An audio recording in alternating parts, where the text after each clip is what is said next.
వెంబడే ఆ శిక్షను కలిగి ఉండేటటువంటి వారు, వెంబడే వారు శిక్షింపబడేటటువంటి వారు. కానీ ఇది క్రొత్త నిబంధన అన్నటువంటి రెండవది రావడం వలన శిక్షా విధి లేకుండా పోయినది. అందుకే హైందవ ధర్మశాస్త్రం ఏం చెప్తుందంటే దుష్ట శిక్షణ శిష్ట రక్షణ అంటే. కానీ ఈ నూతన నిబంధన అనగా క్రీస్తు ప్రభుల వారు చెప్పినటువంటి నిబంధన ఏమిటనగా అది శిక్షా విధి లేదు కనుక ఇక్కడ దుష్ట శిక్షణ అనేది లేకుండా దుష్ట రక్షణ శిష్ట సంరక్షణ ప్రారంభించబడ్డది. యేసుక్రీస్తు ప్రభుల వారి లోకంలోకి వచ్చిన ద్వారా ఏ శిక్షా విధి లేదు. ఎవరైతే క్రీస్తు ప్రభుల వారిని అంగీకరించి ఆయనను వెంబడిస్తారో వారందరికీ కూడా దేవుడిచ్చినటువంటి ఆ యొక్క సమాధానము, సంతోషము, క్షమాపణ, రక్షణ, ఆనందం అంతా కూడా సమకూర్చబడుతుంది.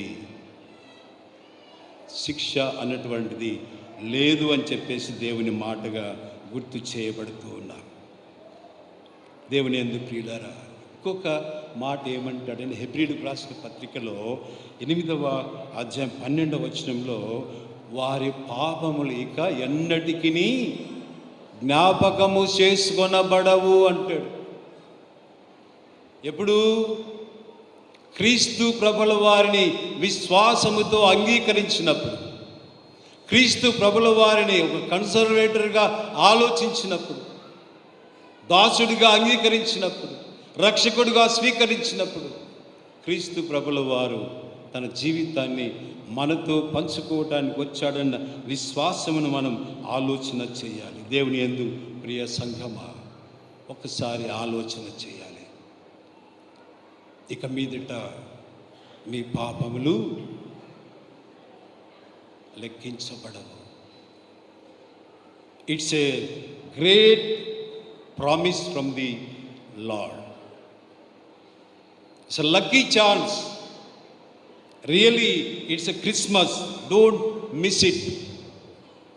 ఈ క్రిస్మస్ దినములో ఎవరమైతే దేవునికి వ్యతిరేకంగా జీవిస్తున్నామో, ఎవరైతే క్రీస్తుని వ్యతిరేకిస్తూ ఉన్నారో, ఎవరైతే తన పాపము ఒక ఊబిలో పడి ఉన్నారో, పాపపు జీవితం చేత కొట్టుమిట్టాడుచున్నారో, ఎవరైతే దేవునికి దూరంగా ఉన్నారో, దగ్గర కావటానికి దేవుని దగ్గర క్షమాపణ అడిగిన వారికి ఆయన క్షమాపణ చెప్తాడు, ఇలా ఇస్తాడని చెప్పి ఇది మీ పాపం ఇక మీదట లెక్కింపబడవు.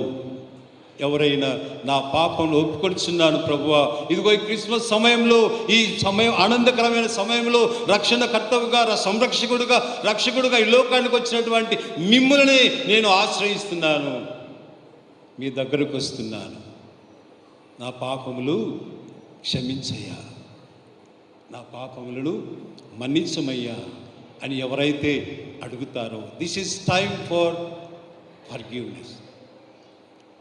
ఈజ్ ఆల్వేస్ ఆయన చేతులు చాపి ప్రయాసపడి భారం మోసుకుని సమస్త జనులారా నా యొద్దకు రండి, నేను మీకు విశ్రాంతి కలుగజేయుదును.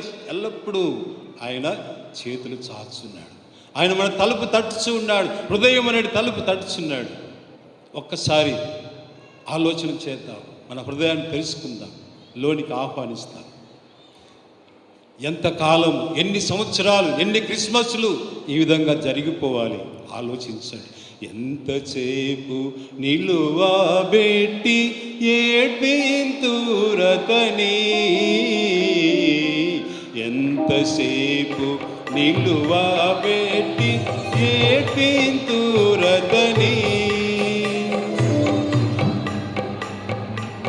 పరుడు కాడు రక్షకుడు ప్రాణస్నేహితుడు,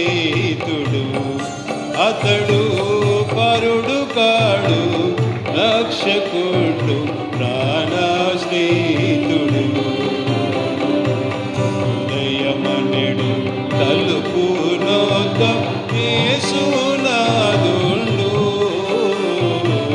హృదయమనెడు తలుపు నొద్ద యేసునాథుండు. నిలచి సదయుడగుచు తట్టుచుండు సకల విధములను, నిలచి సదయుడగుచు కట్టుచుండు సకల విధములను. ఈ క్రిస్మస్ వేళ హృదయాన్ని తెరుస్తాం, క్రీస్తును ఆహ్వానిద్దాం, ఆయన రక్షణను అనుభవిద్దాం. దేవుడు మనలందరినీ దీవించును గాక. ఆమేన్.